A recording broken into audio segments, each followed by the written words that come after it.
मुलुंडमध्ये पहाटे hit and रनची घटना। गणेश मंडळातील बॅनरवर लावणाऱ्या दोघांना भरधाव बीएमडब्ल्यूने उडवलं। एकाचा मृत्यू, एक जण गंभीर जखमी। बार्शीचे आमदार राजेंद्र राऊत मनोज जरांगेंवर भडकले। खंडोजी खोपडे होऊ नका असा सल्ला। मी मराठ्यांची गद्दारी केली तर जाहीर फाशी घेईन, राजेंद्र राऊत यांचं वक्तव्य। राजेंद्र राऊत यांच्यावर मनोज जरांगे यांची टीका। मला छेडून राजेंद्र राऊत यांनी आयुष्यातील मोठी चूक केली।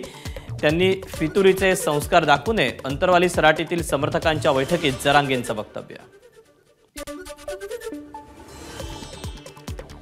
चंद्रकांत खैरे आणि संदीपान भुमरेंमध्ये संस्थान गणेशाच्या सर्वपक्षीय कार्यक्रमात हमरीतुमरी। प्रोटोकॉलवरून खैरे आणि भुमरेंमध्ये शाब्दिक चकमक। आधी कुणाचा सत्कार करायचा यावरून नेते भिडले। गणेशोत्सवाच्या पार्श्वभूमीवर घाटकोपर अंधेरी वर्सोवा मेट्रो 1 मार्गिकेच्या सेवा कालावधीत वाढ। 7 आणि 17 सप्टेंबरला रात्री उशिरापर्यंत मेट्रो 1 ची सेवा सुरू। मध्य रेल्वेवर आज अभियांत्रिकी आणि देखभालीची कामं करण्यासाठी रात्रकालीन ब्लॉक। मात्र रविवारी कोणताही ब्लॉक नसेल। कुर्ला पूर्वेत इमारतीतील एका घरात आग। संपूर्ण इमारत रिकामी केल्यानं जीवितहानी टळली। अग्निशमन दलाकडून आगीवर नियंत्रण मिळवण्याचे प्रयत्न। कौटुंबिक वादातून राष्ट्रवादी काँग्रेसचे माजी नगरसेवक वनराज आंदेकरांवर गोळीबार। त्यांच्या शरीरात 2 गोळ्या शिरल्या। आरोपींकडून तब्बल 24 बार। शवविच्छेदन अहवालातून माहिती समोर।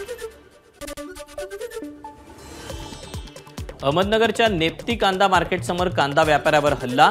धारदार शस्त्रांना वार करून 50 लाख रुपयांची रक्कम चोरट्यांनी पळवली। पुण्यात ड्रग्ज आणि पिस्तूल बाळगणाऱ्या तरुणाला अटक। पुणे पोलिसांच्या अंमली विरोधी पथकाची कारवाई। समीर शरीफ शेख याला पोलिसांकडून अटक। एबीपी माझा, उघडा डोळे बघा नीट।